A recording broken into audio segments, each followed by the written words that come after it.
La pauvre paysanne fut sauvée par un inconnu, mais elle n'imaginait pas qu'il s'agissait d'un millionnaire déguisé. Et l'homme tomba éperdument amoureux. Camille Laurent vivait seule depuis maintenant plus de 6 ans, dans une vieille ferme de pierre blonde héritée de ses parents, nichée au cœur d'une vallée oubliée près d'Aix-en-Provence.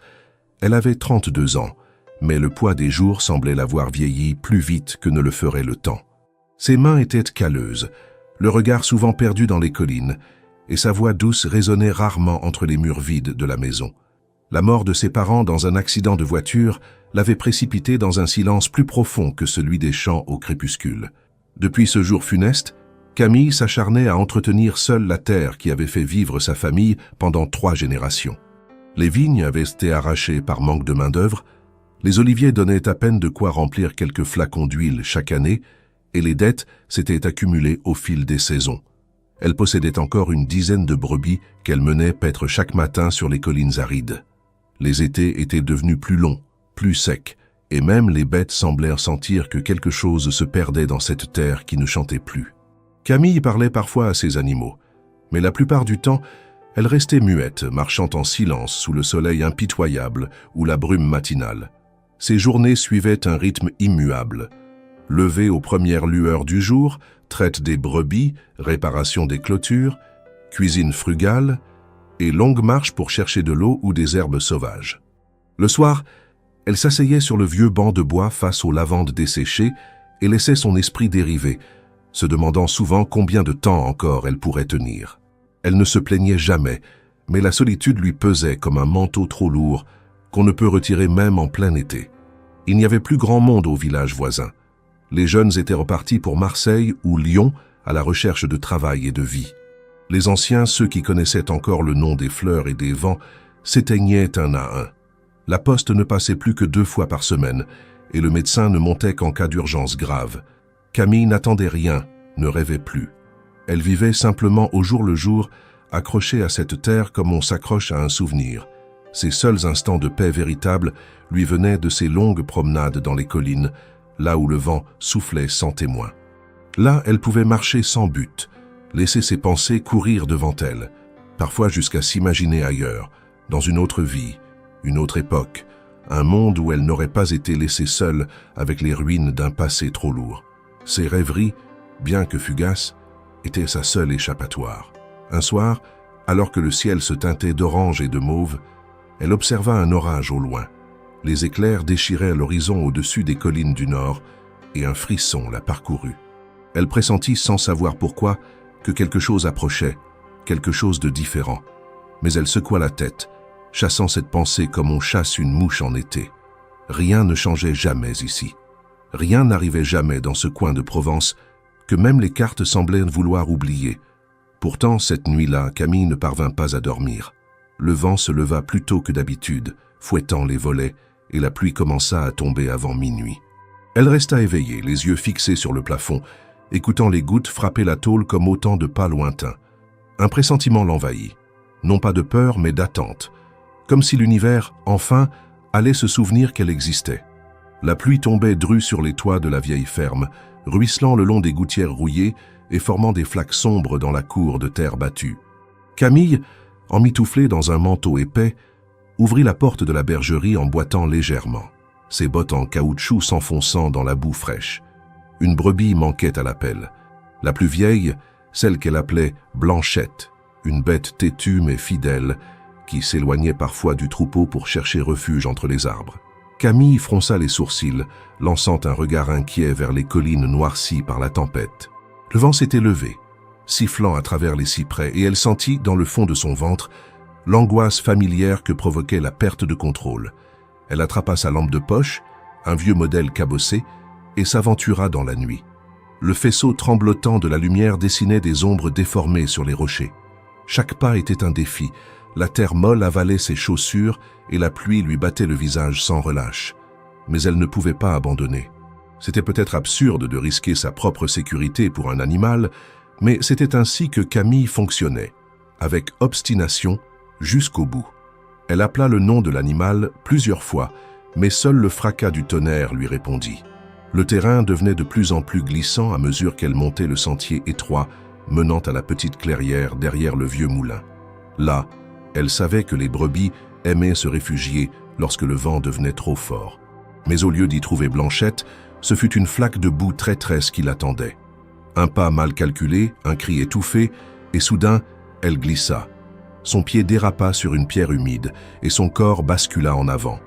Elle roula sur plusieurs mètres, cognant son épaule contre une souche avant de s'immobiliser dans un amas de feuilles détrempées. Pendant quelques secondes, elle resta sans bouger, les yeux fermés, le souffle court.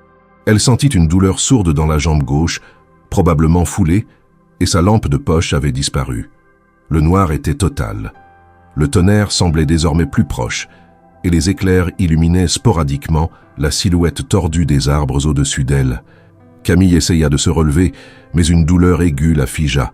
Elle mordit l'intérieur de sa joue pour ne pas crier. Coincée, trempée, incapable de bouger, elle comprit que personne ne viendrait. Personne ne savait où elle était. Et alors que cette pensée glaçante s'installait en elle, des pas résonnèrent dans l'obscurité. Au début, elle crut que c'était son imagination, mais les bruits se rapprochèrent, fermes, réguliers, distincts. Puis une voix d'homme, basse, légèrement essoufflée, brisa le silence. « Vous allez bien? Vous êtes blessé ?» Elle ouvrit les yeux en grand. Une silhouette se penchait sur elle, tenant une lampe puissante. Elle ne distingua d'abord que des contours, une veste sombre détrempée, une barbe de plusieurs jours, des yeux brillants d'inquiétude. « Ne bougez pas, je vais vous aider. » Sans attendre sa réponse, l'homme s'agenouilla à ses côtés, glissa un bras sous ses épaules et la redressa lentement. Camille, bien que méfiante, se laissa faire. La douleur à la jambe était vive, mais elle sentit immédiatement qu'il savait ce qu'il faisait. Il la hissa avec précaution, la soutenant de tout son poids. « Je m'appelle Julien, juste Julien. Vous habitez par ici ?» Elle hocha la tête, encore sous le choc, incapable de formuler une phrase complète. Il l'aida à marcher, lentement, contournant les pierres, la guidant dans l'obscurité comme s'il connaissait parfaitement le terrain. Lorsqu'ils atteignirent enfin le chemin de terre menant à la ferme, Camille, haletante, murmura un remerciement à peine audible. L'homme ne répondit pas, mais elle sentit dans sa main une fermeté rassurante. Arrivée sous l'auvent, elle prit appui contre le mur, essuyant d'un revers de manche l'eau qui coulait sur son visage. « Vous devriez entrer, vous séchez, » dit-il calmement. Elle hésita. L'intrusion d'un inconnu dans son espace l'inquiétait, mais il l'avait secourue. Elle n'aurait probablement pas pu remonter seule jusqu'à la maison. « Entrez, un instant, » dit-elle finalement. Il s'essuya sommairement les pieds et la suivit. L'intérieur était modeste, mais propre. Une odeur de bois humide flottait dans l'air. Camille s'assit sur une chaise près du poêle, tandis que Julien, debout, observait les murs comme s'il lisait une histoire dans chaque fissure. « Merci, Julien, » dit-elle, rompant le silence. « Je m'appelle Camille. Cette ferme est à moi. » Il hocha la tête puis baissa les yeux vers ses propres chaussures couvertes de boue. « Je suis désolé pour l'intrusion. Je ne fais que passer. Je dormais dans ma voiture un peu plus loin quand j'ai entendu votre voix. J'ai suivi les appels. Vous auriez pu vous faire très mal. » Elle ne répondit pas. Quelque chose dans sa façon de parler la dérangeait. Pas de l'arrogance, non. Plutôt une retenue étrange comme s'il dissimulait quelque chose. Pourtant, elle n'avait pas la force de questionner. Il ne resta que quelques minutes. Refusa un café. Il posa doucement la lampe de poche récupérée sur la table, puis avant de partir, ajouta simplement « Faites attention à vous, Camille. Cette région est belle, mais elle ne pardonne pas toujours. » Puis il s'éloigna sous la pluie et elle referma la porte sans bruit. Elle resta un moment immobile, la main posée sur le bois, écoutant les gouttes s'écraser sur les carreaux. Elle se dit que jamais elle ne le reverrait, que cet homme n'était qu'un passant, une silhouette dans la nuit. Mais elle ne put s'empêcher de repenser à son regard. Ce n'était pas de la pitié qu'il avait montré, c'était autre chose, une intensité étrange, comme s'il avait reconnu en elle quelque chose qu'elle-même avait oublié depuis longtemps. Et au fond d'elle, une certitude s'imposa, silencieuse. Ce soir-là, quelque chose avait changé. Le lendemain matin, Camille se réveilla plus tard qu'à l'accoutumée. Sa jambe la lançait encore légèrement, mais elle pouvait poser le pied au sol sans trop de douleur. La veille, après le départ de Julien, elle avait pansé sa cheville avec une bande de tissu, bu une infusion tiède et s'était endormie sans s'en rendre compte. Le souvenir de cette nuit agitée, de la chute de l'homme sorti de nulle part, restait flou, comme une scène lointaine observée à travers une vitre embuée. Pourtant, son corps en portait les traces. Des bleus sur le côté, une coupure sur la main droite et cette fatigue sourde qui persistait. Elle sortit sur le perron, un bol de café à la main, et laissa son regard se perdre sur les collines encore humides. Le ciel avait repris sa teinte pâle d'automne, les nuages se dispersaient lentement, et une légère brume s'élevait des champs détrempés. Rien ne bougeait, sinon quelques oiseaux s'ébrouant dans les haies. Elle s'apprêtait à aller vérifier la bergerie quand un mouvement attira son attention près du vieux portail. Julien était là, une pelle sur l'épaule, un sac posé à ses pieds. Il portait une chemise simple, les manches retroussées et un pantalon taché de terre. Lorsqu'il la vit, il leva une main en guise de salut, sans sourire, mais avec une neutralité polie. « Bonjour », dit-il simplement. « Je me suis permis de repasser. J'ai vu que la clôture près du ruisseau est à moitié tombée. Je peux la réparer si vous voulez. » Camille resta un instant interdite. Elle n'avait pas prévu de revoir cet homme. Elle ne lui avait rien promis. Et pourtant, il se tenait là, comme s'il faisait déjà partie du décor, comme s'il avait toujours été là. Elle sentit d'abord une méfiance naturelle monter en elle, mais elle la contint. Les réparations s'accumulaient depuis des mois, et elle ne pouvait se permettre de refuser de l'aide, même venant d'un inconnu. « Vous êtes quoi, exactement ? Bricoleur, voyageur ou un peu des deux ?» demanda-t-elle en s'approchant lentement. « Je suis en transition, » répondit-il après une hésitation. « J'ai quitté mon travail il y a quelques semaines.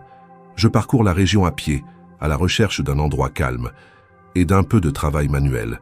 Ça me fait du bien. » Elle plissa les yeux, peu convaincue par cette réponse vague, mais choisit de ne pas insister. Il ne semblait pas menaçant, et ses gestes étaient calmes, mesurés. Elle ouvrit le portail sans dire un mot, lui fit un signe de tête et retourna vers la maison. Ce jour-là, Julien travailla sans relâche. Il redressa la clôture enfoncée, remplaça des piquets pourris, ramassa les branches tombées avec la tempête et dégagea l'entrée de la grange obstruée par des débris. Camille l'observait de loin, entre deux tâches, intriguée par son efficacité. Il ne demandait rien, ne parlait presque pas et semblait comprendre instinctivement ce qui devait être fait. À midi, elle lui apporta une assiette de légumes tièdes et du pain sec. Il la remercia simplement et mangea assis sur une pierre, le dos tourné à la maison. Les jours suivants, il revint, toujours avec la même discrétion, toujours avec la même endurance. Il réparait les outils rouillés, réorganisait les réserves, vérifiait l'état du toit sans qu'on le lui demande. Camille, d'abord sur ses gardes, commença à accepter sa présence comme un fait. Il ne posait pas de questions, ne cherchait pas à entrer dans sa vie, se contentait d'aider. Pourtant, chaque soir, lorsqu'elle fermait la porte derrière lui, une sensation étrange l'habitait, un mélange de soulagement et de trouble. Une semaine après son arrivée, ils partagèrent leur premier vrai repas ensemble. Camille avait préparé une soupe consistante, et comme la pluie tombait à nouveau, elle lui proposa de manger à l'intérieur. Julien s'installa face à elle, les mains jointes sur ses genoux, observant les flammes du poêle. « Vous semblez vous y connaître, » dit-elle en servant la soupe. « Vous avez déjà travaillé dans une ferme ?» Il sourit, enfin. « Mon grand-père avait une exploitation dans le Nord. J'y ai passé tous mes étés étant gamin. Plus tard, j'ai tout laissé derrière. Études, boulot, la ville. Mais parfois, on revient là où les choses ont du sens. » Camille hocha la tête. Elle comprenait ce sentiment, même si elle n'avait jamais eu le choix de partir. Elle observa ses mains calleuses mais propres et se demanda une fois de plus qui il était vraiment. Quelqu'un d'ordinaire ne parle pas comme ça, ne travaille pas comme ça, ne disparaît pas du monde puis réapparaît au hasard d'un champ. Et maintenant, vous comptez rester dans le coin? Je ne fais pas de plan. Je m'arrête quand je trouve un endroit où je peux respirer. Elle ne répondit pas. Le silence s'installa, mais il n'était pas pesant. La pluie martelait le toit, le feu crépitait doucement, et pendant un instant, Camille se sentit presque paisible. Elle surprit son regard, posé sur elle, attentif, mais sans insistance, comme s'il cherchait à lire en elle, sans jamais franchir la limite.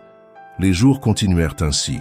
Julien venait chaque matin, réparait, nettoyait, aidait aux tâches que Camille peinait à accomplir seule. Il ne parlait jamais de son passé, et elle, peu à peu, cessa de poser des questions. Elle appréciait sa présence, même si elle ne voulait pas l'admettre. Il y avait quelque chose de stable en lui, une forme de retenue qui apaisait son esprit fatigué. Un soir, alors qu'ils chargèrent du bois ensemble, elle lui demanda presque sans réfléchir « Pourquoi vous faites tout ça?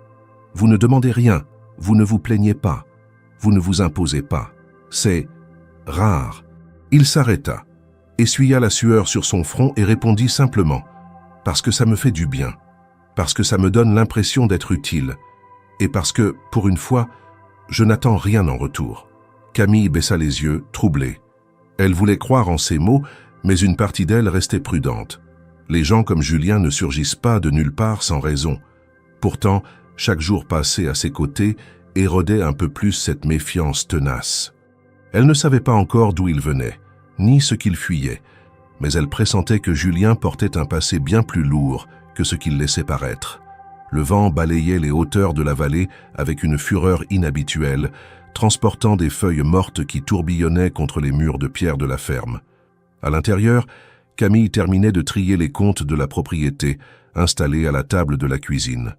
Les vieux classeurs remplis de factures et de documents administratifs s'étaient empilés à ses côtés.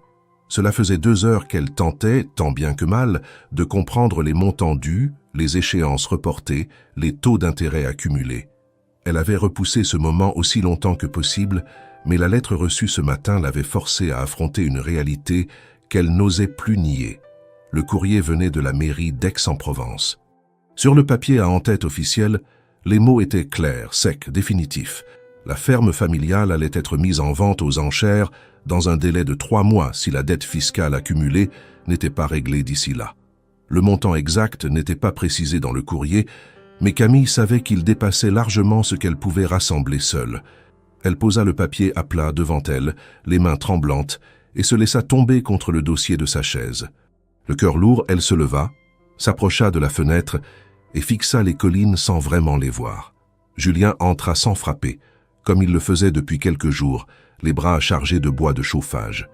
Il s'arrêta net en voyant l'expression figée de Camille. Son regard passa rapidement de son visage pâle au document encore posé sur la table. Il s'approcha, déposa le bois contre le mur et demanda calmement « Quelque chose ne va pas ?» Camille hésita. Elle n'aimait pas partager ses faiblesses, encore moins ses problèmes financiers. Pendant des années, elle avait tenu bon, malgré les mauvaises récoltes, les aides qui n'arrivaient jamais, les frais imprévus. Elle avait appris à serrer les dents, à cacher les lettres urgentes, à faire durer l'essence dans la vieille camionnette. Mais ce jour-là, elle sentit qu'elle n'avait plus la force de mentir. « La ferme va être saisie », dit-elle sans le regarder. 3 mois, c'est le délai qu'ils m'ont donné. Après, elle sera vendue au plus offrant. Julien ne dit rien pendant quelques secondes. Il s'assit en face d'elle, prit la lettre et la lut attentivement. Son visage resta impassible, mais elle sentit que quelque chose avait changé dans son regard. « Tu as une idée du montant total ? Plus de 15 000 €, entre les arriérés d'impôts, les pénalités, les frais juridiques. » Il resta silencieux, les mains croisées. Puis, d'une voix posée, il dit « Je peux t'aider. » Elle releva brusquement la tête.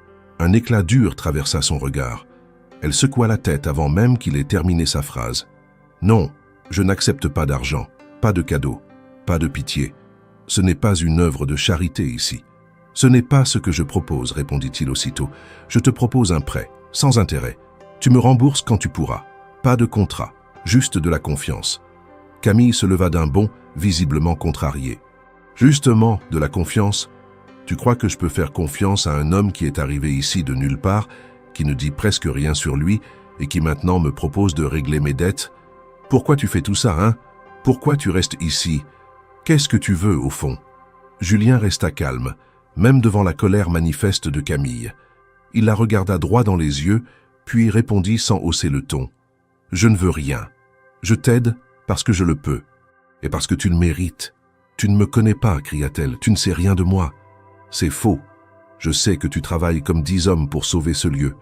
Je sais que tu ne baisses pas les bras, même quand tu devrais. Je sais que tu vis seul depuis trop longtemps. Et je sais que cette ferme est ta vie. » Les mots la frappèrent plus fort qu'elle ne l'aurait admis. Elle détourna le regard, croisa les bras, et resta debout un moment, respirant profondément pour maîtriser la tempête qui grondait en elle. Elle ne voulait pas de sa charité, pas de son regard compatissant, pas de cette proposition qui la faisait se sentir encore plus faible. Tu ne comprends pas, dit-elle plus doucement. Si j'accepte ton argent, je perds ce qu'il me reste de dignité. Non, Camille, tu gagnes un allié, et ce n'est pas un crime d'avoir besoin d'aide. Elle secoua la tête, refusant d'entrer dans ce jeu. Il se leva lentement, prit sa veste et se dirigea vers la porte. Je ne te forcerai pas, mais mon offre tient. Si tu changes d'avis, tu sais où me trouver. Et il sortit, laissant derrière lui une pièce silencieuse, remplie de tensions non dites. Camille resta debout longtemps, fixant la porte fermée. Elle sentait encore l'écho de ses paroles résonner dans la pièce. Elle aurait voulu croire qu'il n'y avait aucune intention cachée, aucune arrière-pensée. Mais une voix en elle lui soufflait que personne ne fait rien sans raison. Ce soir-là, elle dormit peu. Les chiffres tournaient dans sa tête, les mots de Julien aussi. Elle se sentait coincée entre sa fierté et sa réalité. Elle savait que 3 mois passeraient vite, trop vite. Mais elle n'était pas prête à céder, pas encore. Elle préférait s'écrouler debout, plutôt que d'accepter une main tendue dont elle ne comprenait pas l'origine. Et pourtant, au fond d'elle, une question la hantait désormais sans relâche. Pourquoi un homme comme lui, cultivé, habile, attentif, semblait-il vouloir tout recommencer ici, dans un endroit aussi oublié du monde? Depuis la violente discussion qui avait éclaté entre eux deux dans la cuisine, Camille et Julien ne s'étaient plus vraiment adressé la parole. Ils continuaient à venir tous les matins, ponctuels, méthodiques, et se lançaient dans les tâches qu'ils trouvaient utiles sans jamais lui demander son avis. Elle, de son côté, évitait de croiser son regard, lui indiquait les choses à faire d'un geste bref, puis s'isolait dans les champs ou les dépendances pour ne pas avoir à lui parler plus que nécessaire. Il y avait entre eux une tension palpable, un espace de silence qui n'avait pas encore trouvé de résolution. Et pourtant, chaque soir, alors qu'il quittait la ferme au coucher du soleil, Camille ressentait une forme de vide. Elle ne voulait pas l'admettre, mais sa présence lui manquait dès qu'il passait le portail. Elle ne comprenait pas pourquoi il restait malgré son rejet. Elle avait été dure, presque injuste, et pourtant il revenait inlassablement. Ce comportement la troublait plus qu'elle ne voulait l'accepter. Une semaine passa ainsi dans une routine pesante, jusqu'à ce qu'un soir, après une journée pluvieuse et glaciale, Julien frappe à la porte au lieu d'entrer directement. Camille, surprise, ouvrit avec lenteur. Il tenait à la main un sac en toile contenant des provisions qu'il avait visiblement achetées au village voisin. « Il n'y avait plus de farine dans le placard, dit-il en désignant le sac. Et les œufs sont presque tous pourris. Je me suis permis... » Elle le laissa entrer sans un mot. Il posa les provisions sur la table, retira sa veste trempée, puis s'assit lentement comme s'il attendait quelque chose. Camille resta debout, les bras croisés. « Tu veux dire quelque chose ?» demanda-t-elle, méfiante. « Oui, je pense qu'il est temps que je t'explique un peu pourquoi je suis là. » Elle ne répondit pas, mais son visage se ferma légèrement. Julien baissa les yeux un instant, comme s'il cherchait ses mots. « J'ai quitté Paris il y a 3 mois. Avant ça, j'étais, disons, dans un monde très différent. Un monde où tout se négocie, où tout se vend, où les gens jouent des rôles, parlent pour ne rien dire et oublient ce que vivre veut dire. » Camille resta silencieuse, attentive malgré elle. Il ne la regardait pas, parlant lentement d'une voix basse. « J'étais entouré de luxe, de bruit, de vitesse. Mais un jour, j'ai compris que je ne possédais rien de réel. Les relations, les projets, même les certitudes. Tout sonnait creux. Alors j'ai tout laissé. J'ai pris ma voiture, j'ai roulé sans but. J'ai dormi dans des parkings, mangé des conserves, marché des kilomètres sans parler à personne. Et puis je suis arrivé ici. »« Pourquoi ici ?» demanda Camille. « Je ne sais pas. Le hasard, ou peut-être la fatigue. J'ai vu la lumière de ta maison, la silhouette de la grange. C'était calme, et je me suis dit que peut-être je pourrais rester un peu. » Il marqua une pause. Camille fixait le sol, troublée par cette confession qui sonnait juste, sans fioriture, sans mise en scène. Il ne cherchait pas à l'émouvoir, seulement à dire la vérité, ou du moins une partie. « Tu n'es pas obligé de tout me dire, » dit-elle finalement. « Mais je veux que tu sois clair sur une chose. Je n'ai pas besoin qu'on me sauve. J'ai vécu assez longtemps en m'en sortant seul. Je ne suis pas là pour te sauver, Camille. Je suis là pour me reconstruire. Et si en chemin je peux aider, alors tant mieux. Mais je ne cherche ni reconnaissance ni pardon. Tu fuis quelque chose. » Il leva enfin les yeux vers elle. « Je fuis ce que je suis devenu, et peut-être aussi ce qu'on attendait que je sois. Mais je ne suis pas un criminel si c'est ce que tu crains. Je n'ai pas de dette cachée, je n'ai tué personne, je n'ai rien volé. Tu as juste abandonné ta vie? Je l'ai laissée derrière, oui. Elle ne m'appartenait plus. Camille s'assit lentement à son tour. La pluie tambourinait contre les vitres, et l'odeur du bois humide se mêlait à celle du café refroidi. Un silence s'installa, plus léger que les précédents. Ce n'était pas encore de la confiance, mais un début de compréhension. Elle ne croyait pas encore tout ce qu'il disait, mais elle voyait qu'il faisait un effort sincère, et cela suffisait, pour l'instant. Ils dînèrent ensemble ce soir-là, sans trop parler, chacun perdu dans ses pensées. Les gestes étaient simples, les regards discrets, mais une forme de calme avait remplacé la tension des jours précédents. Camille, en se couchant, repensa à ses paroles. Il n'avait pas tout dit, elle en était certaine. Il y avait encore des zones d'ombre, des silences trop longs, des réponses trop vagues. Mais il avait ouvert une porte, entr'ouverte seulement, mais suffisamment pour qu'elle commence à regarder autrement cet homme étrange, discret et résolument différent de tous ceux qu'elle avait croisés jusque-là. Ce qu'elle ignorait encore, c'est que cette vérité partielle, aussi sincère qu'elle ait pu sembler, n'était qu'une fraction de ce que Julien gardait enfoui. Un passé trop lourd pour être confié d'un seul trait, un nom qu'il ne prononçait jamais, une histoire qu'il ne pouvait pas encore affronter pleinement. Mais pour Camille, ce soir-là, ses aveux étaient insuffisants. Pas pour tout pardonner, pas pour tout comprendre, mais pour laisser, pour la première fois depuis longtemps, un homme rester un peu plus longtemps. Le matin se leva lourd et humide, comme si la nuit avait laissé derrière elle une atmosphère dense. Camille n'avait pas dormi beaucoup. Les coins sombres de la ferme, les chiffres de la dette, le visage de Julien s'éclairant dans la pénombre.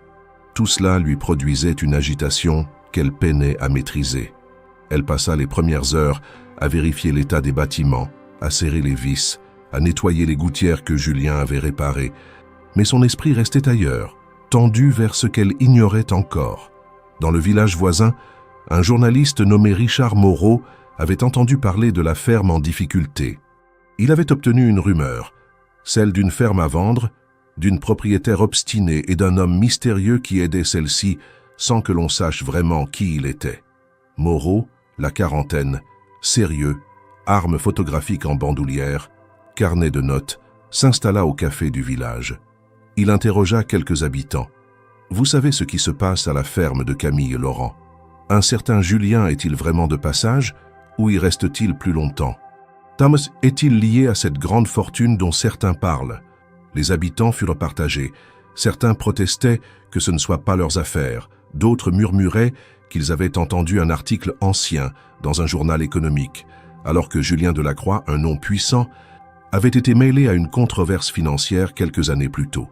Certains assurèrent que c'était peut-être un homonyme, que les gens confondaient. D'autres affirmaient que les journaux de Paris avaient parlé de ce nom. Faillite, rachat, pression boursière. Le journaliste prit des photos de la ferme, le portail rouillé, la charpente fatiguée, le toit en partie effondré, et surtout de Julien quand il apparaissait, en train de travailler près de la grange ou en train de réparer un outil, salissant ses mains, courbées sous le poids des poutres. Camille le vit de loin, le sifflement discret de l'obturateur, l'homme au bout du champ. Son cœur s'emballa. Elle sentit le rouge lui monter aux joues, autant de colère que de honte. Pourquoi personne ne l'avait mise au courant? Pourquoi penserait-il qu'elle accepterait cet homme comme un masque? Un soir, alors que Julien rentrait avec sa lampe, elle l'arrêta au seuil de la cuisine. « Julien, qui est ce Richard Moreau ?» demanda-t-elle, la voix tremblante. Il posa la lampe, s'assit, le regard durci par la fatigue, les traits tirés. Un journaliste. Il veut écrire une histoire. Sur toi? Sur nous? Elle s'approcha, le ton plus acéré qu'elle ne le voulait. Elle avait horreur d'être le centre d'un spectacle. Non, sur moi, dit-il après un instant. Sur ce que j'ai été. Camille sentit une rafale de doute l'envahir. Elle s'imagina les gros titres, héritier en cavale, le rachat dramatique d'une fortune. Elle pensa à tous les sacrifices qu'elle avait déjà faits, sans doute pour un homme qui jouait un rôle. « Il t'a appelé Julien Delacroix ?» reprit-elle presque en chuchotant. « Je l'ai entendu au café. » Julien ne bougea pas. Son silence fendit l'espace. Camille sentit son visage se crisper. « C'est ton nom ?» demanda-t-elle. Il ferma les yeux, inspira longuement, comme s'il cherchait une respiration propre, loin de la fumée des rumeurs. Lorsqu'il rouvrit les paupières, ces mots sortirent en lent abandon. Ce nom, oui, c'est le mien. Camille recula d'un pas, comme si elle avait reçu un coup. Il y avait dans ses yeux quelque chose qui lui faisait peur, quelque chose qu'elle n'avait voulu voir jusque-là. Trahison? Mensonge? Ou plus simplement un choix d'identité tardif? Pourquoi tu ne l'as pas dit? Pourquoi m'avoir laissé croire que tu étais juste un homme ordinaire qui passait? Il ne répondit pas tout de suite. Elle le regarda, guettant la colère, le déni, la fuite. Mais il resta immobile, le silence pesant entre eux. Le lendemain, le village semblait glisser vers un malaise collectif. On parlait dans les jardins, dans les cafés, des photos, du nom. Certains rôdaient près de la ferme pour l'apercevoir. De loin, Camille vit des feuillets glisser sous la porte, un exemplaire du journal local, un article dont le titre lui fit froid dans le dos. Julien Delacroix, l'homme qui fuit ses responsabilités. Elle le lut, les mains tremblantes. On l'accusait d'avoir détourné des fonds, de ne pas avoir réglé ses dettes, d'avoir disparu des radars fiscaux, d'avoir abandonné ses obligations. Mais Camille connaissait l'homme qu'elle avait vu ces dernières semaines. Elle savait qu'il travaillait au champ, aidait dans la grange, réparait la toiture, apportait du bois. Elle savait aussi qu'il ne parlait jamais d'argent, de société, d'affaires. Elle sentait la vérité partielle qu'il avait révélée antérieurement, mais une partie du voile venait de se lever. Elle attendit Julien dans la cuisine. Lorsqu'il entra, il posa la lampe, encore humide. Elle avait l'article à la main. « Tu l'as vu » ?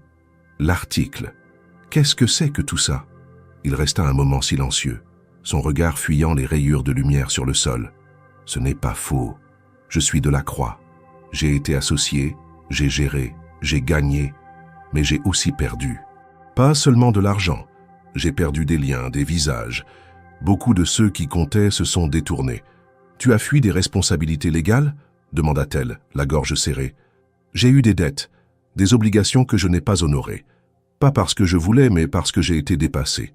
Les gens attendirent de moi ce que je n'étais plus capable de donner. Et puis, je suis parti. Camille sentit son monde s'effriter doucement. Elle voulait crier, le chasser, pleurer. Tout cela lui paraissait trahi, injuste. Pourtant, elle ne parvint pas à détester l'homme en face d'elle. Il semblait souffrir, chargé d'un passé qu'il refusait, mais que le monde lui rappelait maintenant sans ménagement. « Tu as pensé à tout ce que ça impliquerait pour moi ?» dit-elle, la voix brisée. « Tu penses que je veux devenir une anecdote, une pièce dans ton destin compliqué ?» Julien baissa les yeux. Il ne défendit pas ses actes, mais attendit que Camille porte le poids de ce qu'il révélait. Le lendemain matin, elle sortit pour soigner les fleurs autour de la maison, ses doigts dans la terre. Quand le regard des voisins se tournèrent vers elle, elle sentit que plus rien ne serait comme avant. Elle devait décider, rester sur ses doutes, ses blessures, ou tenter de voir au-delà des mensonges partiels, tenter de comprendre si ce nom, ce passé, pouvait encore servir à quelque chose de vrai. Et ce nom, Julien Delacroix. Il pesait désormais autant que la dette, que la ferme, que les murs fissurés. Une identité qu'il ne pouvait plus cacher, une vérité qui venait de devenir un obstacle, mais aussi peut-être une clé. Le soir venu, Camille resta longtemps à la fenêtre, regardant la lumière s'éteindre sur les collines, la silhouette de la ferme sombre, et une question qu'elle ne pouvait pas chasser. Qui est vraiment Julien Delacroix, au-delà des rumeurs? La tension installée depuis la révélation de la véritable identité de Julien s'était transformée en un silence lourd, mais paradoxalement apaisant. Il n'y avait plus de faux semblants, plus de demi-mots. Camille savait désormais à qui elle avait affaire. Elle avait refusé de le chasser immédiatement après la confrontation. Peut-être par instinct, peut-être par curiosité ou peut-être simplement parce qu'elle ne voulait pas se résoudre à perdre ce fragile équilibre qui s'était tissé malgré les mensonges. Julien, de son côté, n'avait pas tenté de se justifier davantage. Il avait continué à venir comme s'il n'attendait plus d'autorisation. Il se contentait de travailler en silence, d'accomplir des tâches concrètes, visibles, mesurables. Il réparait une poutre effondrée dans la grange, reconstruisait le poulailler dont les planches étaient pourries, soignait les bêtes avec une douceur surprenante pour un homme supposé venir du monde des chiffres et des conseils d'administration. Et plus le temps passait, plus il devenait difficile pour Camille d'ignorer les faits. Julien ne jouait pas un rôle. Il vivait cette vie avec elle, jour après jour, avec une sincérité troublante. La saison avançait, les jours raccourcissaient lentement, mais le soleil d'automne baignait encore les champs d'une lumière dorée.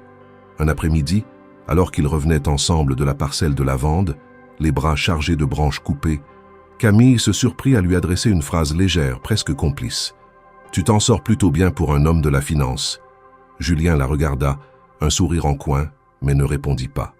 Il avait appris que certaines remarques de Camille n'appelaient pas de réponse, seulement une présence discrète, attentive. Ce jour-là, elle ne le repoussa pas lorsqu'il marcha à ses côtés, un peu plus près que d'habitude.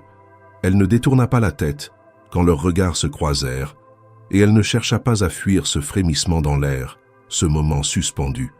Le soir venu, ils préparèrent le dîner ensemble, chose qu'ils n'avaient jamais fait jusqu'ici. Julien s'occupa des légumes. Camille pétrit la pâte pour une tarte salée. Ils n'avaient pas besoin de beaucoup parler. Les gestes suffisaient. La cuisine, bien que modeste, semblait respirer à leur rythme. Le repas fut simple, mais nourrissant. Ils mangèrent à la lueur de la lampe à pétrole, car la dernière facture d'électricité n'avait pas encore été réglée. Et pourtant, il n'y eut pas un instant d'inconfort. Au contraire, Camille se sentit enveloppée d'une chaleur tranquille. Après le repas, Julien proposa d'allumer un feu dehors. Ils s'assirent sur une vieille couverture près du muret de pierre, regardant les flammes danser sous les étoiles. La ferme derrière eux semblait moins menaçante, moins fragile. Le monde paraissait loin. Camille, les jambes repliées contre elle, observait les braises. « Tu ne regrettes pas ?» demanda-t-elle soudainement. « Tout ce que tu as laissé derrière. » Julien mit un moment avant de répondre. « Regretter, non. Mais il y a des choses qui me manquent. La possibilité de prendre soin des miens, le fait de pouvoir offrir ce qu'il faut à ceux que j'aime. Le reste, non.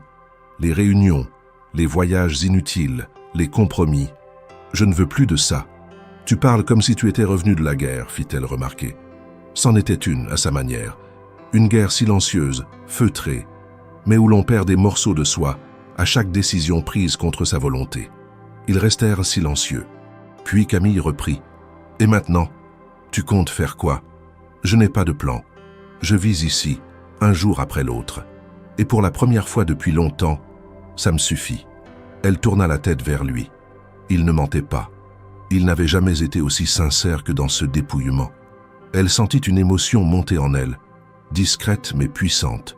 Depuis des années, elle n'avait laissé personne entrer dans sa vie, et encore moins dans son intimité. Mais Julien, sans frapper, avait ouvert une porte qu'elle croyait condamnée. Les jours suivants, leur routine changea. Pas brusquement, mais de manière fluide. Julien prit l'habitude de préparer le café le matin, pendant que Camille vérifiait les bêtes. Il construisit un abri pour les outils, nettoya le puits ancien, répara le banc sous le grand chêne. Le soir, ils cuisinaient ensemble, parfois parlaient longuement, parfois restaient silencieux. L'absence de pression, d'attente, renforçait leur lien. Il n'y avait pas de promesses, pas de projet annoncé, mais une évidence grandissait entre eux. Un soir, Julien rentra plus tard. Il était allé vendre quelques paniers de légumes et d'œufs au marché du village. Il avait installé un petit stand, sans prétention. Camille, surprise qu'il ait osé cette initiative, l'écouta raconter sa journée avec un mélange d'amusement et d'admiration. Il lui raconta comment une vieille dame avait acheté tout le pain de campagne en disant qu'il avait le goût des souvenirs, et comment un jeune couple, venu de Marseille, avait demandé si la ferme proposait des séjours à la campagne. Camille sourit malgré elle. L'idée de transformer la ferme lui avait effleuré l'esprit autrefois, mais elle l'avait vite abandonnée, par manque de moyens, de soutien, de confiance. Maintenant, avec Julien, tout semblait moins impossible. Pas plus facile, mais possible. Ce soir-là, pour la première fois, elle posa sa main sur celle de Julien. Elle ne dit rien. Il ne bougea pas. Il regarda simplement ses doigts entre les siens, puis leva les yeux vers elle. Ce geste si simple contenait plus de certitude que n'importe quelle déclaration. Il n'y avait pas besoin de promesses ni de mots grandiloquents. Ce qui les liait maintenant n'était pas basé sur l'apparence, la fortune ou le passé, mais sur la vérité nue d'une coexistence fragile et volontaire. Camille comprenait désormais que l'amour pouvait naître sans bruit, sans préméditation, qu'il pouvait se construire à coups de clous, de silence partagé, de regards francs. Julien, malgré ses zones d'ombre, était devenu une évidence dans son quotidien. Pas un sauveur, pas un passager, mais un homme capable de bâtir avec elle un monde qu'aucun des deux ne soupçonnait encore il y a quelques semaines. Le calme qui s'était installé entre Camille et Julien, depuis plusieurs semaines, s'apparentait à une sorte d'équilibre précaire, bâti à force de silence, d'efforts partagés et d'une intimité croissante. Leurs gestes s'étaient accordés, leurs présences ajustées. La ferme avait retrouvé une forme d'élan que Camille croyait perdue. Julien s'était intégré aux tâches quotidiennes comme s'il y avait toujours appartenu. Il connaissait les habitudes des bêtes, anticipait les besoins de la terre, réparait les détails que Camille n'avait même plus le courage de remarquer. Tout cela semblait si naturel qu'elle en était venue à oublier temporairement d'où il venait réellement. Mais un matin, alors qu'elle rangeait quelques vieux outils dans le grenier du grand hangar, un objet attira son attention. Derrière un sac de jute abandonné et des caisses de bouteilles vides, un sac noir bien entretenu, visiblement récent, était soigneusement dissimulé sous une bâche. Elle n'avait jamais vu ce sac auparavant. Intriguée, elle le tira vers elle, hésitant quelques secondes avant de l'ouvrir. À l'intérieur, elle trouva un ordinateur portable enveloppé dans un tissu, quelques dossiers, un porte-documents et une boîte contenant des clés. Rien n'indiquait qu'il s'agissait d'objets volés ou suspects.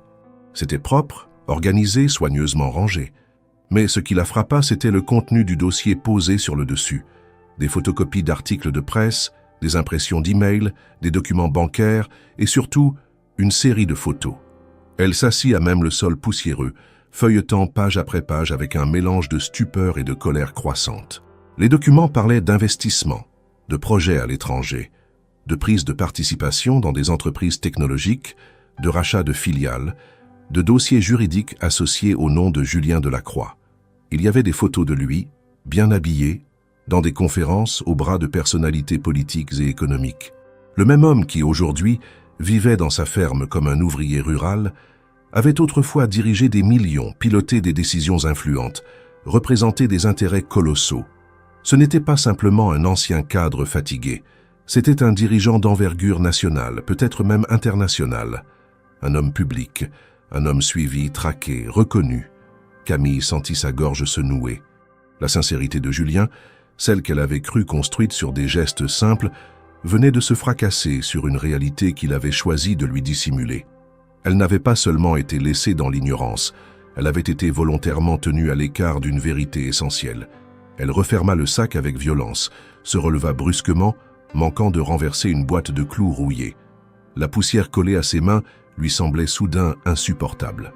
Elle descendit l'échelle du grenier en hâte, traversa la cour et entra dans la maison à grands pas. Julien était là, dans la cuisine, préparant du thé. Lorsqu'il la vit arriver, le visage fermé, le regard chargé d'une colère glacée, il comprit aussitôt que quelque chose avait été découvert. Elle posa le sac sur la table sans un mot. Il s'approcha lentement, ouvrit le sac, constata les documents en désordre. Son visage changea. Il voulut parler, mais Camille le coupa net. « Tu m'as menti. Depuis le début. Tu m'as fait croire que tu fuyais une vie vide, des choix malheureux.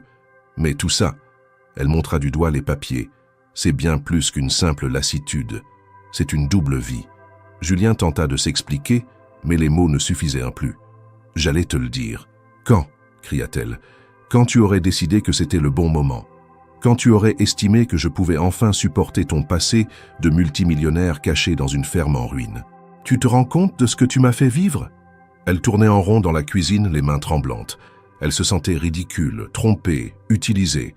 Tout ce qu'elle avait reconstruit intérieurement, cette confiance fragile, venait de voler en éclats. Tu disais ne rien attendre de moi. Mais tu attendais quoi alors? Que je tombe amoureuse de ce que tu m'as laissé voir pendant que tu gardais le reste pour toi? Tu jouais à quoi, Julien? À la simplicité? Au héros déchu qui trouve la rédemption dans les champs? Il s'approcha, les mains ouvertes, tentant de calmer la tempête. Je ne voulais pas te mentir.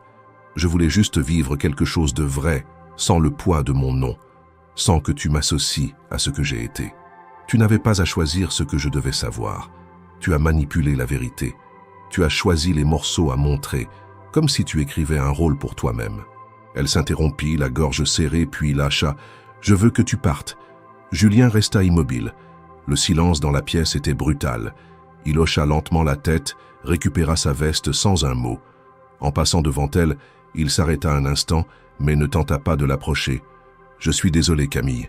Pour tout. » Puis il franchit le seuil sans se retourner.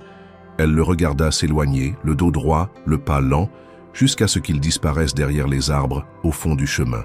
Elle resta seule dans la cuisine, le sac encore ouvert sur la table. Elle regarda à nouveau les photos, les articles, les signatures en bas des contrats. Rien de tout cela ne correspondait à l'homme qui l'avait aidé à réparer son toit, qui avait pansé la patte blessée d'un agneau, qui avait ri avec elle en partageant une soupe à peine tiède. Et pourtant, c'était le même. Elle ne savait plus qui croire, ni même ce qu'elle ressentait. Ce n'était pas seulement la douleur d'avoir été trahie. C'était la peur de s'être trompée sur tout. Ce soir-là, elle éteignit les lumières plus tôt que d'habitude, refusant de manger, de parler, de réfléchir davantage. Elle monta l'escalier en silence, croisant son propre reflet dans le miroir du couloir.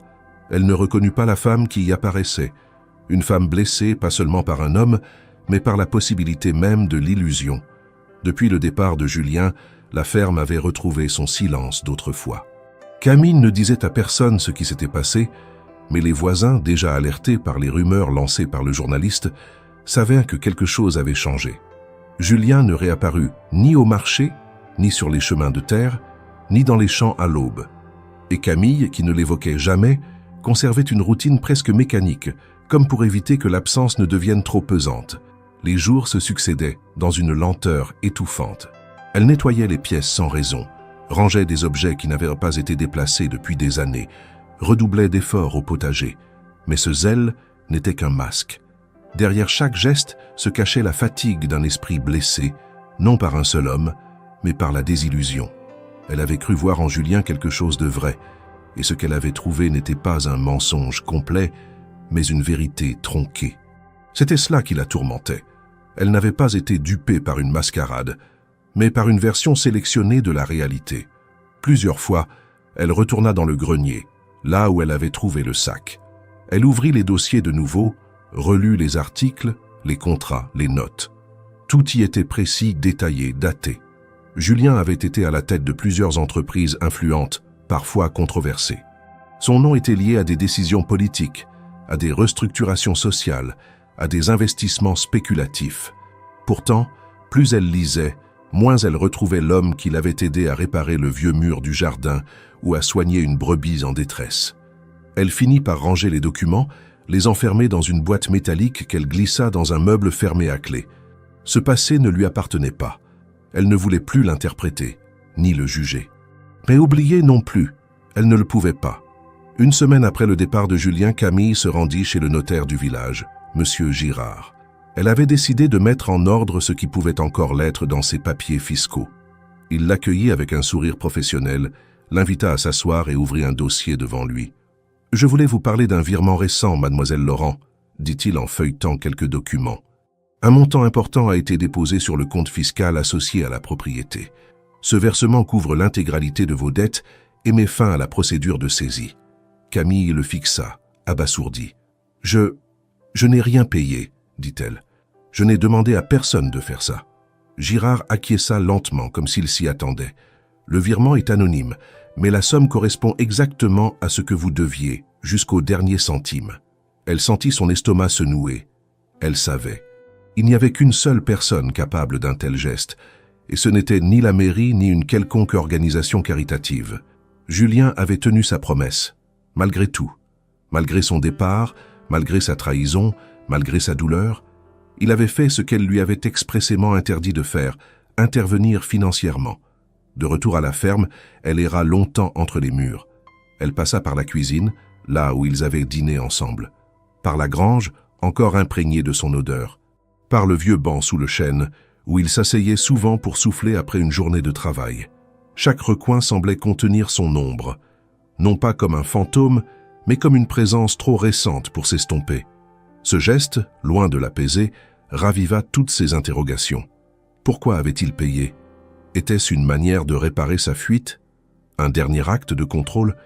Ou bien une preuve, silencieuse, de quelque chose qu'il n'avait jamais pu exprimer avec des mots?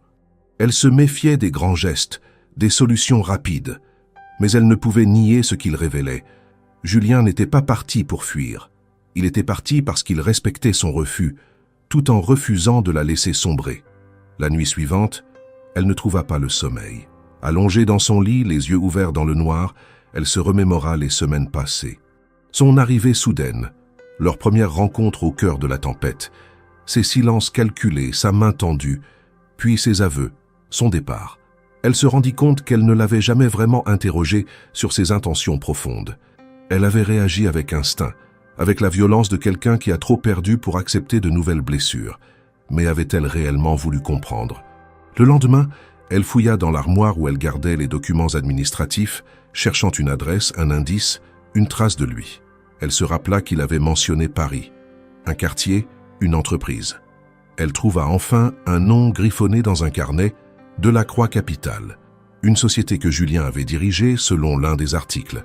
Ce fut suffisant pour déclencher en elle un mouvement qu'elle n'aurait pas cru possible quelques jours plus tôt, celui de la décision. Elle appela la gare, elle consulta les horaires, elle vérifia ses économies.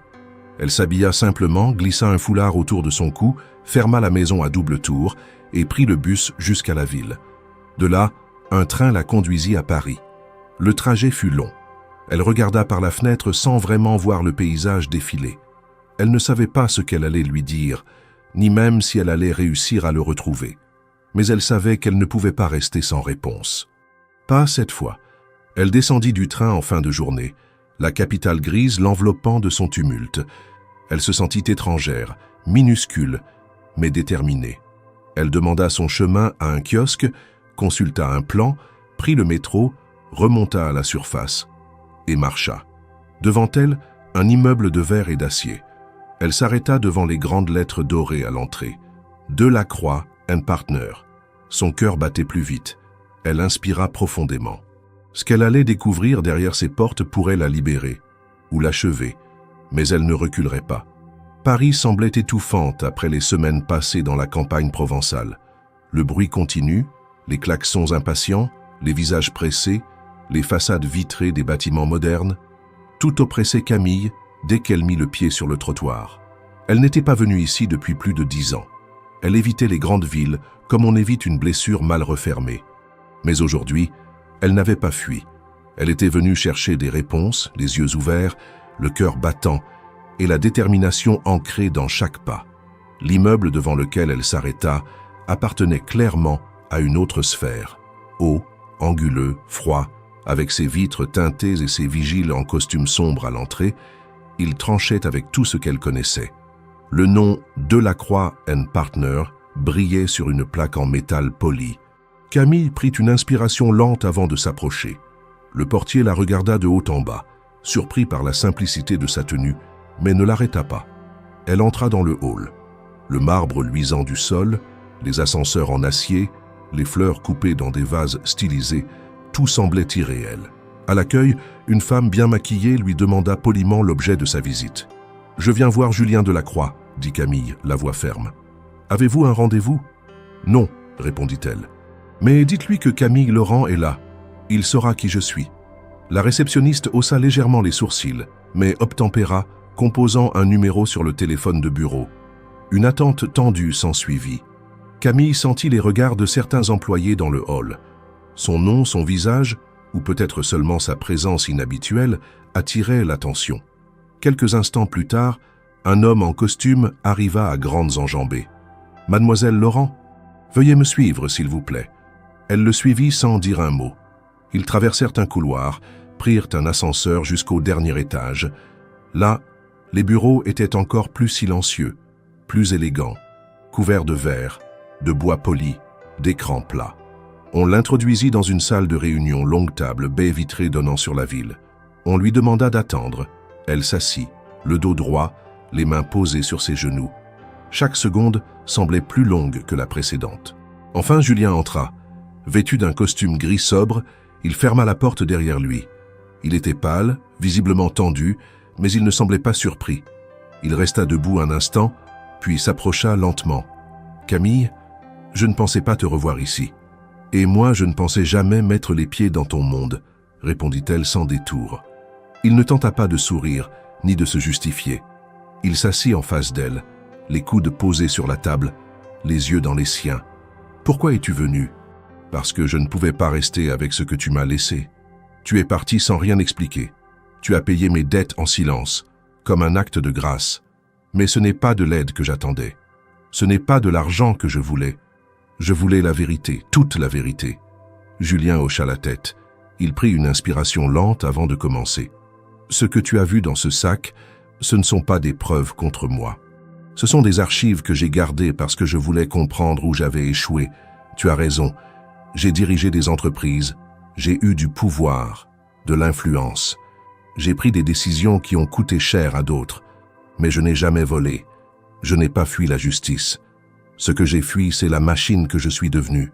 Ce costume que tu vois là, ce bureau, cette société, je n'y suis revenu que parce que certaines choses exigeaient que je les règle avant de tourner la page définitivement. Tu n'as jamais pensé que je méritais de savoir cela ? Demanda Camille. J'y ai pensé tous les jours, mais j'avais peur. Peur que si je te disais tout, tu ne me croirais pas. Ou pire, que tu me vois comme un étranger, un imposteur. Je n'ai jamais été aussi vrai qu'avec toi. Mais j'ai eu peur de perdre ça aussi. Le silence s'installa. Camille regardait ses mains nouées entre elles, puis releva lentement les yeux. Est-ce que quelque chose de ce que tu as vécu là-bas, dans la ferme, était vrai ? Ou étais-tu seulement en train de jouer un rôle pour toi-même ? Julien se redressa légèrement, puis répondit avec une émotion qu'il ne masqua pas. Camille, chaque chose, chaque matin passé à réparer ce toit, chaque soir à dîner avec toi, chaque silence que nous avons partagé, tout était vrai.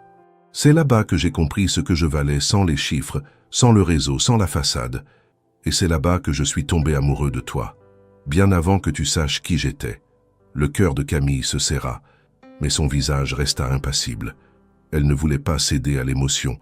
Elle était venue chercher une réponse, et elle venait de l'obtenir. Mais cela ne signifiait pas qu'elle savait encore quoi faire de cette vérité. Alors pourquoi rester ici ? Pourquoi remettre ce costume ? Pourquoi t'enfermer à nouveau dans ces murs ? Parce qu'il me restait des responsabilités à assumer, des engagements. Je voulais terminer ce chapitre correctement. Et puis, je ne savais pas si j'avais encore une place là-bas, si tu allais me permettre de revenir. Elle le regarda longuement. Il ne jouait pas. Il n'y avait dans sa voix ni théâtralité, ni calcul, seulement une sincérité nue, maladroite, mais totale. Je ne sais pas encore ce que je vais faire, Julien. Je ne suis pas venu pour te supplier de revenir. Je suis venu parce que je refusais de rester avec des questions sans réponse. Il acquiesça. Je comprends. Tu n'as aucune obligation. Je voulais juste que tu saches que, quoi que tu décides, je ne reprendrai pas cette vie. Tout ça, ces bureaux, ces réunions, ces apparences, c'est terminé. Je suis venu ici pour fermer la porte, pas pour la rouvrir. Camille se leva, Julien aussi. Ils restèrent face à face, le bureau vitré derrière lui, les souvenirs derrière elle. Elle ne dit rien de plus. Elle tourna les talons et quitta la pièce, laissant derrière elle un homme debout, seul, mais changé. Le hall paraissait encore plus vaste à son retour, mais elle n'avait plus le cœur aussi lourd. Dans le métro puis dans le train, elle ne pensa pas à ce qu'elle ressentait. Elle ne pensa qu'à ce qu'elle savait. La vérité avait été dite. Et maintenant, elle seule pouvait décider si cette vérité méritait une seconde chance. Le retour à la ferme fut silencieux, presque irréel. Camille avait quitté Paris sans prévenir personne de son départ et revint de la même manière, à l'aube, seule, le regard fixe sur la route sinueuse qui la menait jusqu'à la maison. Rien n'avait bougé en apparence. Les champs étaient là, les brebis broutaient lentement près du ruisseau, les arbres ployaient sous le vent d'automne. Pourtant, tout semblait différent. Le silence n'était plus le même. Il avait quelque chose de suspendu, comme si le monde attendait sa décision. Elle descendit de l'autobus sans se retourner, la valise à la main. Pas lourde, juste assez pour contenir quelques vêtements et des papiers. Elle ouvrit le portail rouillé, traversa la cour, entra dans la maison et referma la porte derrière elle sans bruit. L'air sentait le bois sec et la terre. Elle resta un long moment immobile, les yeux fermés, laissant ce lieu l'envelopper de sa réalité. Elle était chez elle, et c'était ce qui comptait. Les jours suivants, elle reprit les rênes de la ferme comme si rien ne s'était passé. Elle soigna les bêtes, répara la pompe du puits, livra quelques produits au marché du village. Les gens la regardaient avec une curiosité discrète, mais personne ne posait de questions. Le nom de Julien ne revenait dans aucune conversation, comme s'il n'avait jamais existé. Camille ne le mentionnait pas non plus. Elle avait besoin de temps pour digérer ce qu'elle avait vu, entendu, ressenti. Il lui fallait réapprendre à respirer sans l'ombre de sa présence, sans les souvenirs de ses gestes, sans l'empreinte de ses silences. Mais ce détachement apparent n'était qu'une façade. Chaque pièce de la maison lui rappelait un moment partagé. Chaque outil qu'il avait réparé, chaque objet déplacé, chaque amélioration faite portait sa marque. Elle n'avait jamais connu une absence aussi tangible. Et malgré sa volonté de tourner la page, une part d'elle restait accrochée à ce qu'ils avaient construit ensemble, aussi fragile que cela ait été. Un matin, alors qu'elle attachait les jeunes plants de tomates sous la serre, elle entendit le bruit familier d'un moteur au loin. Un véhicule s'arrêtait près du portail. Elle sortit lentement, s'essuya les mains sur son pantalon et aperçut la silhouette. C'était lui, pas en costume, pas en visiteur pressé. En jeans, chemise roulée aux manches, sac sur l'épaule. Il avança de quelques pas puis s'arrêta. « Je ne viens pas pour rester si tu ne veux pas de moi, » dit-il d'emblée. « Je suis venu pour te dire que j'ai tout laissé. Tout. J'ai vendu mes parts, quitté la société. Je n'ai gardé que de quoi vivre simplement. Je veux une vie que je n'aurai pas à fuir. Avec ou sans toi. » Camille ne répondit pas tout de suite. Elle le regardait, scrutait chaque mot, chaque mouvement. Il ne trichait pas. Il n'avait pas cette posture défensive ou cette assurance arrogante des hommes qui croient encore pouvoir convaincre par leur seul charisme. Il semblait fatigué, mais apaisé, comme un homme au bout de son propre labyrinthe. « Pourquoi revenir ici ?» demanda-t-elle. « Parce que c'est le seul endroit où j'ai été vrai, et parce que même si tu ne veux plus de moi, je préfère vivre seul ici, à construire quelque chose de simple que de continuer à prétendre ailleurs. » Elle serra les dents. Son cœur battait à tout rompre. Elle aurait pu le rejeter. Elle aurait eu toutes les raisons de le faire. Il l'avait trompée par omission, avait disparu sans explication. Mais il était revenu, les mains nues, sans exigence, sans attente. Il n'avait rien à lui offrir que lui-même. Et cela suffisait. « Si tu restes, dit-elle enfin, tu vivras comme moi. Pas de chauffeur, pas de plan d'investissement, pas de réunion. Juste le vent, la terre, les bêtes, les factures qu'on paye quand on peut, et les matins qu'on affronte avec ou sans sommeil. Je ne veux rien d'autre, répondit-il. Ils restèrent là, face à face, sans plus de mots. Puis Camille ouvrit le portail. Julien entra sans hâte, posa son sac près du muret, et ensemble, sans cérémonie, ils retournèrent à leurs tâches respectives. Il prit les outils, elle retourna à la serre. Ils n'avaient pas besoin de célébration. Ils avaient choisi de recommencer. Non pas où ils s'étaient arrêtés, mais à un endroit nouveau, dégagé de leurs anciens rôles. Les jours qui suivirent furent sobres. Julien s'installa dans la petite chambre du fond. Il ne tenta pas de s'imposer. Il proposa de réparer la citerne, d'agrandir le potager, de remettre en état le poulailler. Camille le laissa faire. Petit à petit, une routine s'installa, différente de la précédente, plus équilibrée. Ils travaillaient ensemble, mangeaient ensemble, riaient parfois. Il n'y avait plus d'attente, plus de jeu. Simplement deux personnes qui avaient choisi de ne plus mentir ni à l'autre ni à elles-mêmes. Le village, d'abord surpris de le voir revenir, s'habitua à sa présence. Julien ne cherchait pas à plaire. Il saluait poliment, aidait quand il le pouvait, ne répondait pas aux curieux. Certains anciens commencèrent à l'accepter. D'autres restaient méfiants. Mais Camille ne se souciait plus de l'opinion publique. Elle avait vécu bien trop longtemps selon les normes des autres. Maintenant, elle décidait seule de ce qui entrait ou non dans sa vie. Un soir, alors qu'ils étaient assis dehors, sur le banc restauré sous le vieux chêne, Camille dit « Tu sais que je ne t'ai pas pardonné. Pas encore. » Julien hocha la tête. « Je ne te demande pas de le faire. Je veux seulement que tu ne me fermes pas la porte. » Elle le regarda, puis leva les yeux vers le ciel clair. Elle n'avait pas toutes les réponses. Mais elle savait une chose. Parfois, les secondes chances ne viennent pas en fanfare. Elles arrivent discrètement, dans la fatigue partagée, le pain pétri à deux mains, le silence respecté. Et parfois, c'est tout ce dont on a besoin. Les semaines qui suivirent le retour de Julien furent marquées par un rythme lent mais solide.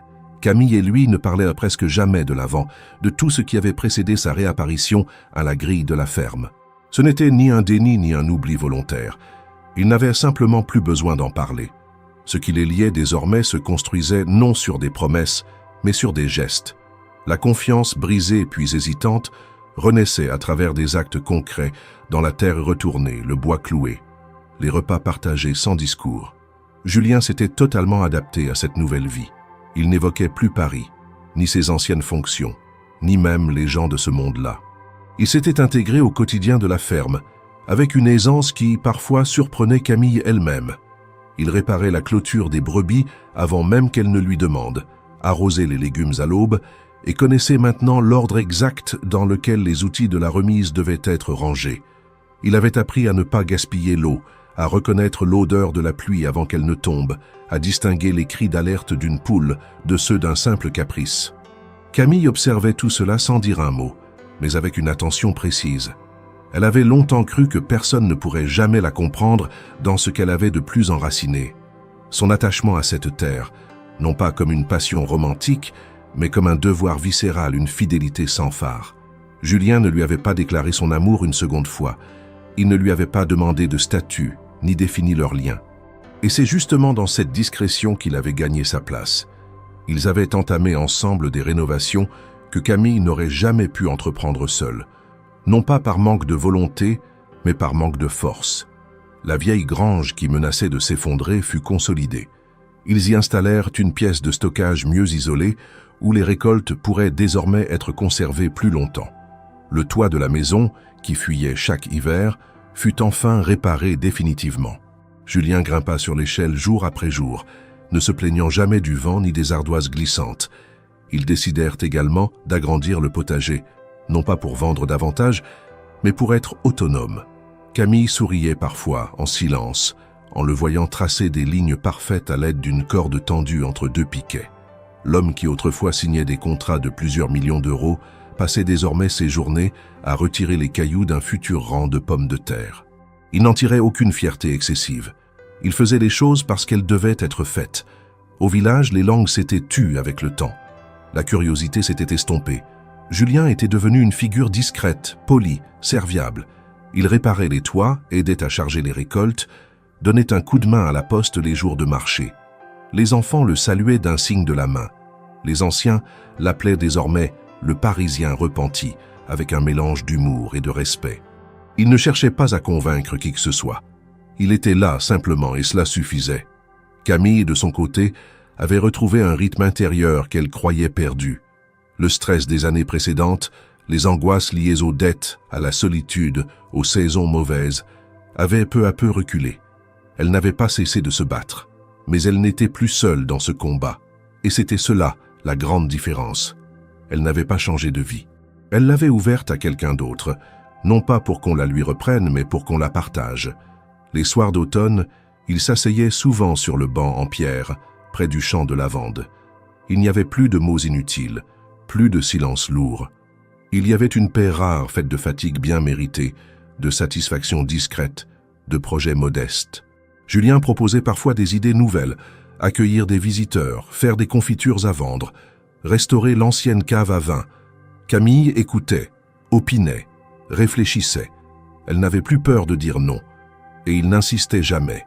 Un jour, alors qu'ils déblayaient ensemble une partie du terrain que les ronces avaient envahi depuis des années, Camille s'arrêta, une brouette pleine de branches devant elle, et dit simplement « Tu n'es plus un invité ici. Tu n'es plus non plus un étranger. » Julien leva les yeux vers elle, surpris.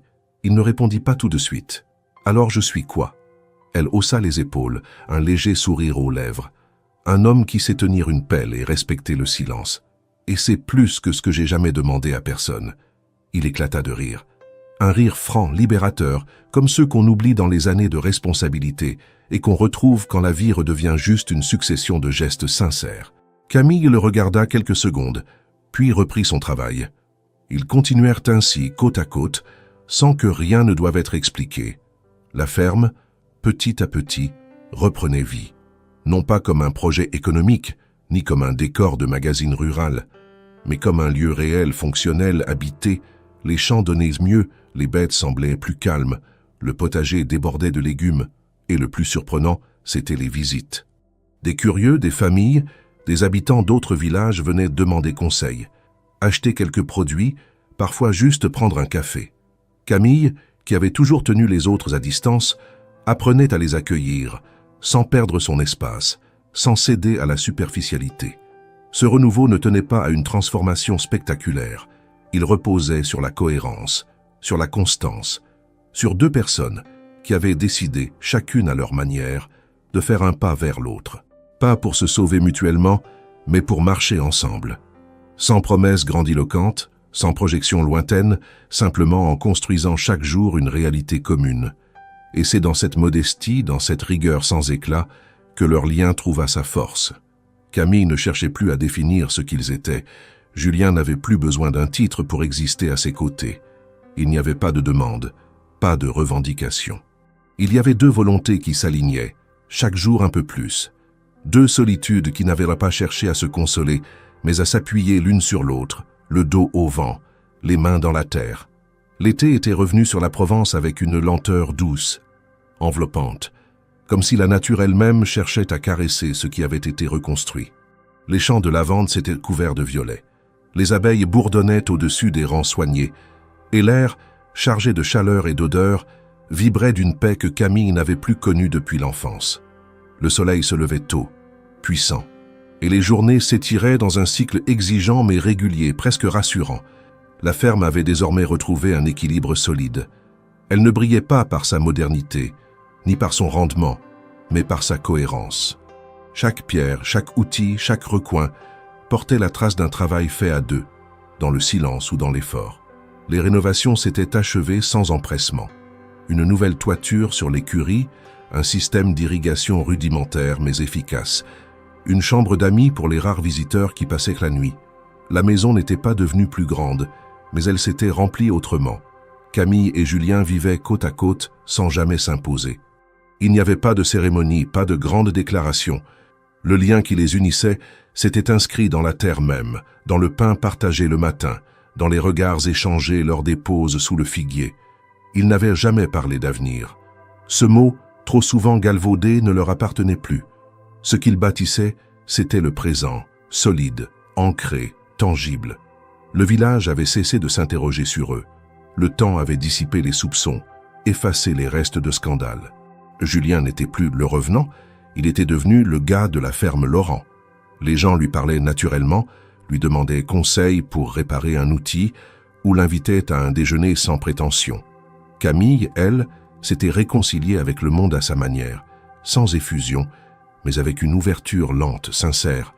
Elle ne souriait pas plus qu'avant, mais ses silences n'étaient plus des barrières. Un matin, ils se levèrent tôt pour aller inspecter les cultures. Le soleil n'avait pas encore percé la brume légère. Ils marchaient côte à côte, leurs pas rythmés par l'habitude. Ils ne parlaient pas, mais tout en eux disaient leur accord, leurs gestes, leur rythme, la façon dont Julien posait une main légère dans le bas du dos de Camille lorsqu'un chemin devenait glissant. Rien n'était exagéré, rien n'était mis en scène. C'était une proximité sans spectacle, forgée dans le réel. Ce jour-là, après le travail, ils déjeunèrent simplement sur la terrasse, à l'ombre. Camille préparait des légumes rôtis, Julien pétrissait du pain. Le silence entre eux n'avait rien de gênant. C'était un langage en soi. À un moment, elle s'arrêta, essuya ses mains et le regarda. « Tu regrettes ?» demanda-t-elle. Julien ne chercha pas à comprendre le sens précis de la question. Il comprit. Il hocha doucement la tête. « Non, rien de ce qui m'a amené ici. » Elle ne dit rien de plus. Elle n'en avait pas besoin. Les mots étaient rares, mais essentiels. L'après-midi, ils partirent ensemble vers la colline aux lavandes. Ce lieu, qui avait été le décor de leur toute première rencontre indirecte, était devenu un espace de respiration. Ils s'y rendaient souvent, parfois seuls, parfois ensemble. Ce jour-là, ils décidèrent de s'y rendre à pied, marchant lentement le long des murets de pierres sèches, longeant les figuiers sauvages. Arrivés en haut, ils s'assirent sur un pan de mur effondré. Le soleil, déjà haut, projetait sur la vallée une lumière franche. Devant eux, l'immensité tranquille des champs, les lignes parfaites des lavandes, la ferme en contrebas, minuscule mais debout. Camille posa sa main sur celle de Julien. Aucun mot ne fut prononcé. Ils restèrent là, un long moment, à contempler ce paysage qu'ils avaient appris à aimer ensemble, non pour ce qu'il promettait, mais pour ce qu'il était. Le vent chaud passait sur leurs visages. Le silence entre eux ne portait plus de poids. Il était rempli de tout ce qu'ils avaient vécu, tout ce qu'ils avaient à traverser. Il disait la confiance retrouvée, la stabilité sans artifice, la vie reconstruite loin du bruit du monde. Ce silence-là n'avait pas besoin d'être rompu. Il suffisait. Lorsque le soleil commença à descendre vers l'horizon, Ils reprirent lentement le chemin du retour. Aucun besoin de se presser. Le travail les attendait encore, les bêtes, les récoltes à rentrer, les outils à ranger. Mais ils avaient appris à ne plus courir. La ferme n'était plus une lutte quotidienne, mais un lieu de vie, un terrain d'entente, une fondation. Camille ne s'était jamais considérée comme une femme romantique. Elle n'avait jamais cru aux grandes histoires, encore moins à celles qui viennent réparer ce que la vie a cassé. Mais ce qu'elle avait trouvé là, avec Julien, n'était pas une réparation. C'était une construction. Pas un conte, mais une architecture. Un choix répété chaque jour entre deux personnes qui avaient renoncé à fuir, à dissimuler, à paraître. Quand la nuit tomba, ils dînèrent dehors, sous les guirlandes de lumière que Julien avait installées un mois plus tôt. Le repas fut simple, comme toujours. Après avoir débarrassé, ils restèrent assis. Pas de projet, pas de récit, juste eux, les étoiles au-dessus, le bois qui crépitait dans le poêle de jardin. Et ce silence-là encore inébranlable. Car parfois, ce qu'on ne dit pas est la plus belle forme d'accord. Ils ne se dirent pas « je t'aime », ils ne se promirent rien. Mais dans ce soir d'été, au cœur de cette ferme qui avait failli tout perdre, ils surent tous les deux, sans aucun doute, qu'ils avaient trouvé ce qu'ils ne cherchaient plus. Un lieu, une main, une vie, et que cela leur suffisait.